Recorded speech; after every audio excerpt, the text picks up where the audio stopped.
तिथला परिसर बघून झाल्यानंतर थोड्या वेळाने सायली आणि श्रीनाथ घरी आले. दादा वाटच बघत होता. काही नेहमीची विचारपूस झाल्यावर दादा श्रीनाथला घेऊन गॅलरीमध्ये गेला आणि त्याला सगळं सांगितलं जे टेम्पोवाल्याने त्याला सांगितलं होतं. श्रीनाथ म्हणाला, "पण आपला काही संबंध नाही आहे रे, आपल्याला काही होणार नाही." "पण दादा," असं म्हणून तो एकदम बोलायचं थांबला. दादाने विचारलं, "काय रे?" श्रीनाथ म्हणाला, "मी त्या घरात 7-8 वेळेस जाऊन आलोय रे, ते घर नीट बघायला. पण मी हे कोणाला सांगितलं नाही आहे आणि आता मला खूप काळजी वाटते." दादाला पण ऐकून थोडा धक्का बसला. पण दादा म्हणाला, "काही होणार नाही, आपण थोडीच कोणाचं वाईट केलंय. काही झालं तर बघून घेऊ नंतर." त्याने श्रीनाथला धीर आला. पण दादा मात्र काळजीत होता. दुसऱ्या दिवशी श्रीनाथ आणि सायली नवीन घरात राहायला गेले. घरात गेल्यावर सगळी सामानाची लावालावी झाली आणि दुपारी थोडं बाहेर गेले आणि जेवूनच घरी आले. एका दिवसात दोघांनी घर लावलं. पहिले काही दिवस अतिशय चांगले गेले. त्यांच्या डोक्यातून तो विचार देखील निघून गेला होता आणि नॉर्मल रुटीन सुरू झालं होतं.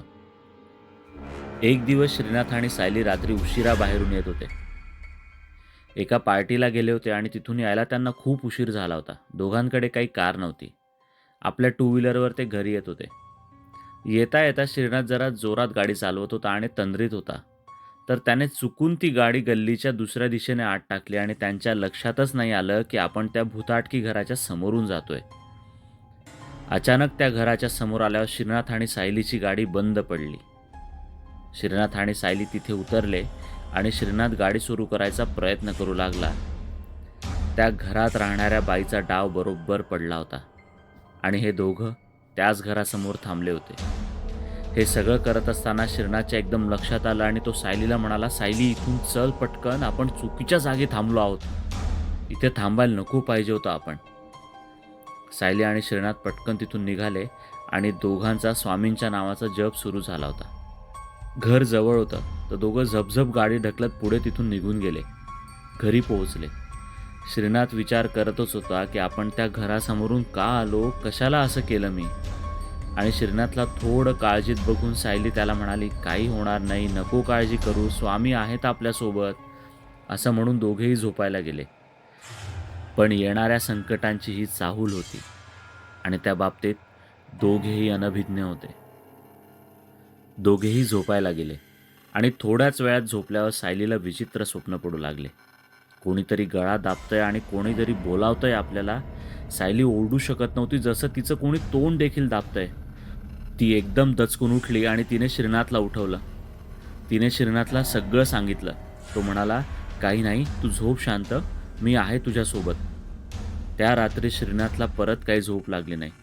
तो विचारच करत बसला आणि विचार करता करता त्याच्या लक्षात आलं की या घराचं तोंड तर दक्षिण दिशेला आहे. त्याला शंका आली की हे चांगलं नाही आहे. आपण हा विचार आधी का नाही केला? आपण नवीन पिढी जास्तच बिनधास्त निर्णय घेतोय का? आणि त्यांच्या पलंगाची दिशा देखील उत्तर दक्षिण होती आणि त्याचे पाय देखील दक्षिणेला होते. त्याला असं वाटलं की ह्यामुळे हिला अशी स्वप्न पडत असतील. तो पूर्ण रात्र विचार करत बसला आणि स्वामींचा जप करत बसला. सकाळ व्हायला आली तशी याला झोप लागली. थोड्याच वेळात सायली उठली तसा हा देखील उठला आणि तिला विचारू लागला, "तू ठीक आहेस ना? काही त्रास तर नाही होते ना? काही वाटत असेल तर मला सांग." सायली म्हणाली, "अरे काही नाही, विचित्र होतं ते सगळं. मला याच्या आधी असं कधी झालं नाहीये. काल अचानक झालं." श्रीनाथ खूप काळजीत पडला. त्यांनी त्या दिवशी सुट्टी घेतली आणि घरीच थांबले. दोघांनी पलंगाची जागा बदलली. थोडं देवाचं केलं आणि थोडा टीव्ही बघत बसले. श्रीनाथ सायलीला म्हणाला, "मला तुला काहीतरी सांगायचंय." सायली म्हणाली, "बोल ना." श्रीनाथ म्हणाला, "अगं, मी त्या घरात 7-8 वेळेस जाऊन आलोय गं. आणि मला त्याच गोष्टीची भीती वाटते की आपण त्या घरात इतक्यांदा का गेलो? त्याच्यामुळेच तर त्या बाईने आपल्याला घेरलं नसेल ना? त्याच्यामुळेच हा त्रास सुरू झालाय का? मी खूप घाबरलो होतो गं, म्हणून तुला आधी सांगितलं नाही." सायली पण खूप घाबरली. ती म्हणाली, "अरे तू हे मला आधी का नाही सांगितलं? माहिती असतं तर थोडं काळजीपोटी आपण आलोच नसतो ना इकडे." श्रीनाथ म्हणाला, "अगं, मला तुला काळजीत नव्हतं टाकायचं गं, आणि घर पण चांगलं होतं. आपल्या नवीन संसारासाठी तर बेस्ट होतं. म्हणून खूपदा बघितलं आणि त्यानंतर कळलं की त्या घरात सगळं असं आहे. श्रीनाथ मान खाली घालून सगळं सांगत होता. सायली म्हणाली, "जाऊ दे, त्या घराचा संबंध संपलाय आपला आता, काही होणार नाही."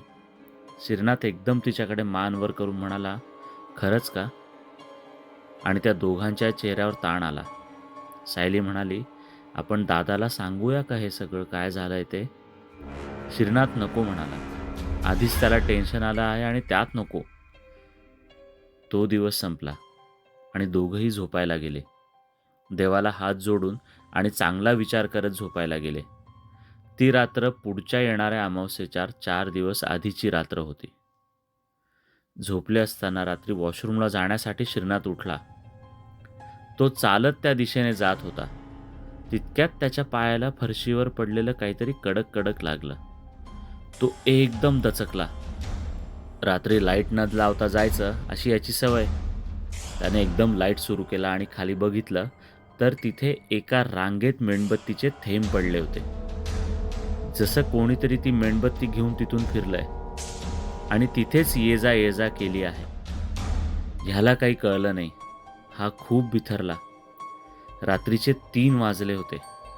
ह्याने सायलीला उठवलं आणि तिला सांगू लागला की बाहेर चलतेस का आणि बघ ना काय आहे बाहेर ते. सायली पटकन त्याच्यासोबत बाहेर आली आणि तिला पण बघून एकदम धक्काच बसला की काय हे.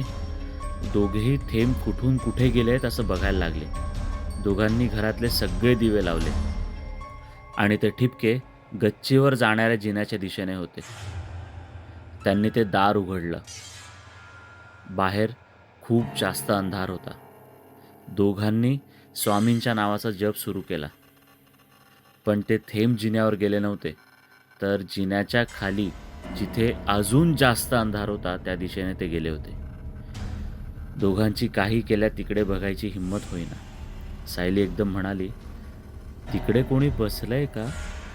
इतक्या कोपऱ्यात कसं कोणी बसू शकेल खाली?" आणि तिला जिन्याखाली कोणीतरी पाय जवळ घेऊन बसलंय आणि त्यात मान खाली घालून बसलंय असं इमॅजिन व्हायला लागलं. श्रीनाथ म्हणाला, "कुठे?" सायली म्हणाली, "त्या जिन्याच्या खाली अंधारात." आणि दोघंही प्रचंड घाबरले. पटकन दार बंद करून दोघेही आत आले. त्या रात्री दोघेही झोपले नाही. सारखा तोच विचार. आता त्यांना त्या गोष्टीची गंभीरता लक्षात यायला लागली होती. दुसरा दिवस उजाडला.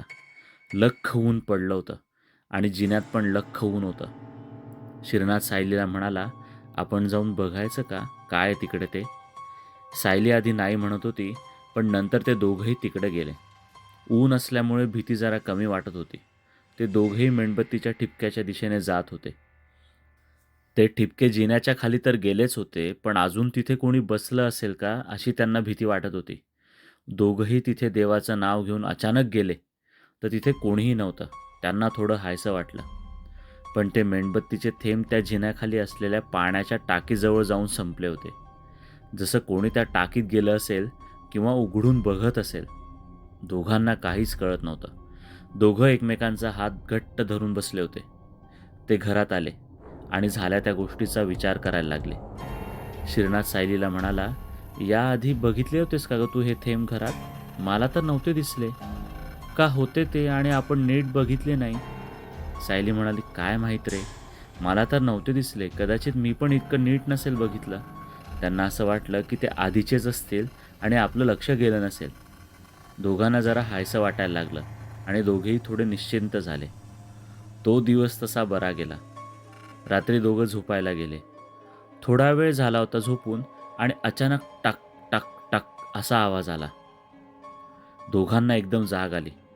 परत टक टक टक असा आवाज आला. कुठून आवाज येतोय काही कळलं नाही. असं वाटलं बाहेरून कुठून तरी आवाज असेल. पण परत थोड्या वेळाने टक टक टक टक टक टक असं वाजलं. दोघांना पण लक्षात आलं की कोणीतरी आपला दरवाजा वाजवतंय. पण पण सायली एकदम म्हणाली. श्रीनाथने विचारलं, "काय पण पण सायली?" सायली म्हणाली, "हा तर आपल्या बेडरूमच्या दरवाजाचा आवाज आहे." श्रीनाथ एकदम घाबरला आणि ती परत म्हणाली, "आपण तर घराचा मुख्य दरवाजा बंद केलाय ना? मग आपल्या बेडरूमचा दरवाजा कोण वाजवत असेल?" दोघेही प्रचंड घाबरले. दोघांनाही थरथर सुटली. दोघं एकमेकांना घट्ट पकडून तिथं बसले. श्रीनाथने फोन घेतला आणि जवळ राहणाऱ्या त्याच्या मित्राला फोन केला आणि सांगितलं की तू ताबडतोब इकडे ये, बहुतेक घरात चोर आलेत आमच्या. मित्र येईपर्यंत परत एकदा दरवाजा वाजला. हे दोघं अजून घाबरले. तो मित्र तडक त्याच्या 3-4 मित्रांना घेऊन तिथे आला. त्याने फोन करून सांगितलं, आम्ही आलो आहोत, तू घाबरू नकोस. श्रीनाथ झोपताना कायम जवळ एक लोखंडी रॉड ठेवायचा. त्याला कायम भीती असायची, म्हणूनच तो लोखंडी रॉड कायम त्याच्या जवळ असायचा. पण सायलीकडे त्याने बघितलं आणि त्याला जाणवलं की ही खूप घाबरली आहे, आपल्याला जावं लागेल. तो हिम्मत करत गेला आणि ते दार त्याने पटकन उघडलं आणि रॉड मारायला उगारला. तितक्यात तिथे पाहिलं तर कोणीच नव्हतं. तो बिथरला की अरे असं कसं. त्याने त्याच्या मित्राला फोन केला की बाहेर कोणी आहे का दरवाजाच्या जवळपास. त्याने बघून सांगितलं की अरे कोणीच दिसत नाही आहे इथे. श्रीनाथने हिम्मत करून परत मुख्य दरवाजा उघडला. त्यांनी घर चेक केलं पण त्यांना काहीच दिसलं नाही आणि आधी घडलेले प्रकार त्याने मित्राला सांगितले नाही. ते थोडा वेळ थांबून श्रीनाथ आणि सायलीला धीर देऊन निघून गेले. मित्र गेल्यावर दोघेही काळजीत होते. दोघांच्याही मनात एकच विचार, मग आपल्या बेडरूमचा दरवाजा वाजवला कोणी. दोघेही प्रचंड घाबरले होते. काय करावं काहीच कळत नव्हतं. देवाचं नाव तर सुरूच होतं. दादाला सांगावं का नाही काहीच समजत नव्हतं. कशीबशी त्यांनी ती रात्र काढली. दुसरा दिवस उजाडला आणि येणारं संकट अजून गडद व्हायला लागलं होतं. येणाऱ्या भयानक संकटांची त्यांना जाणीव व्हायला लागली होती. सायलीने देवांची पूजा केली. त्यांना मनापासून प्रार्थना करणं सुरू होतं. काय करावं काहीच कळत नव्हतं. पण असंही तिला वाटत होतं की यातून देवच आपल्याला बाहेर काढतोय सुखरूप. तोच आपल्याला अलगद बाहेर काढतोय या संकटांमधून. म्हणून विश्वास ठेवून ती तिच्या रोजच्या कामांना लागली. श्रीनाथने त्या दिवशी देखील सुट्टी घेतली, कारण त्याला पण काय करावं काहीच कळत नव्हतं. त्याने सायलीला विचारलं, आपण आईशी बोलायचं का? तिची ती मैत्रीण, तिने आपल्याला काय सांगितलं होतं आठवतं आहे का बघ? की जिथे जाल तिथे नीट काळजी घ्या आणि सोबत देव घेऊन जा. सायली म्हणाली, हो आठवतं आहे ना मला पण. पण आईशी नको बोलायला, कारण त्या खूपच काळजीत पडतील. नको सांगूया आपण. आपण दोघांकडून बघू काही होतंय का? जास्तच झालं तर दादाशी बोलू आपण. 2 मिनिट झाले आणि श्रीनाथचा फोन वाजू लागला. कोणाचा नंबर होता त्याला माहीत नव्हतं. त्याने उचलला नाही आणि लगेच परत त्याच नंबरवरून फोन आला. त्याने फोन उचलला. तिकडून एका बाईचा आवाज आला, हॅलो, हा श्रीनाथचा नंबर आहे का? श्रीनाथ म्हणाला, हो मी बोलतोय, आपण कोण? ती बाई म्हणाली, अरे विसरला का? आत्ता तर माझी आठवण काढलीस ना तू, म्हणून मीच फोन केला तुला. श्रीनाथला काहीच कळत नव्हतं. तो थोडा घाबरत म्हणाला, कोण कोण बोलतंय? ती बाई म्हणाली, अरे मी तीच जी तुझ्या लग्नात आली होती, तुझ्या आईची मैत्रीण, जी तुला आवडली नव्हती बघ. आणि हसायला लागल्या. श्रीनाथने एकदम फोन कानावरून काढून माईकवर हात ठेवला आणि सायलीला सांगू लागला, अगं तिचाच फोन आहे, तिचाच, जिच्याबद्दल आपण आत्ता बोलत होतो ना, तीच. सायली म्हणाली, कोण? आईंना असं का बोलतोय तू? तो म्हणाला, अगं आई नाही, तिची मैत्रीण. सायलीच्या पण चेहऱ्यावरचा रंग उडाला. ती म्हणाली, बोल बोल. हा बोला, हॅलो, हां बोला ना. ती बाई म्हणाली, अरे काय रे, परत घाबरलास का मला? नको घाबरू रे, मी तुझी मावशी आहे. हा म्हणाला, हो हो बोला ना. ती म्हणाली, अरे चौकशी करायला फोन केला मी. सगळं नीट चालू आहे ना? नवीन घर कसं वाटलं? मनासारखं घर मिळालं नाही की वाईट वाटतं माणसाला. पण कसं असतं, काही गोष्टी सोडून दिल्या ना की चांगलं असतं आणि जे काही मागे लागतं ते पण निघून जातं. म्हणून तर मी असते ना. आणि परत हसायला लागल्या. हा म्हणाला, हो सगळं ठीक आहे, काही काळजीचं नाही, आम्ही ठीक आहोत. ती बाई म्हणाली, नाही ठीकच राहा, एकमेकांची काळजी घ्या. बायकोला दे फोन तुझ्या. ह्याने सायलीला फोन दिला. ती बाई सायलीला म्हणाली, कशी आहेस? काळजी घे. आणि हो, मला तुला हे सांगायचं होतं की स्वामी आणि दत्त माऊली आहेत. श्रीनाथला एकटं सोडायचं नाही हा. नवीन नवीन लग्न झालंय ना, तर राहा सावलीसारखी चिकट त्याला. अजून 2च दिवस तर झालेत लग्नाला. आणि हसायला लागल्या. सायली हो म्हणाली आणि फोन ठेवला. श्रीनाथ सायलीला म्हणाला की यांना कसं कळलं आपल्याला आधीचं घर मिळालं नाही. पण सायलीला आता पूर्ण अर्थ कळला होता की त्यांना काय सांगायचं होतं ते. तिने श्रीनाथला काही सांगितलं नाही.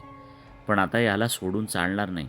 याच्यावर काहीतरी संकट येणार असेल म्हणूनच त्यांनी आपल्याला फोन करून सांगितलंय. आणि 2च दिवस झालेत असं का म्हटलं असतील त्या? 2 दिवसांचा काही संकेत आहे का? ती विचार करू लागली. 2 दिवसांनी काही आहे का? त्या काही मला सांगू पाहत होत्या का? 2 दिवसांनी असं काय होणार होतं, की ज्याच्यासाठी यांचा फोन आला होता? याच विचारात सायली होती.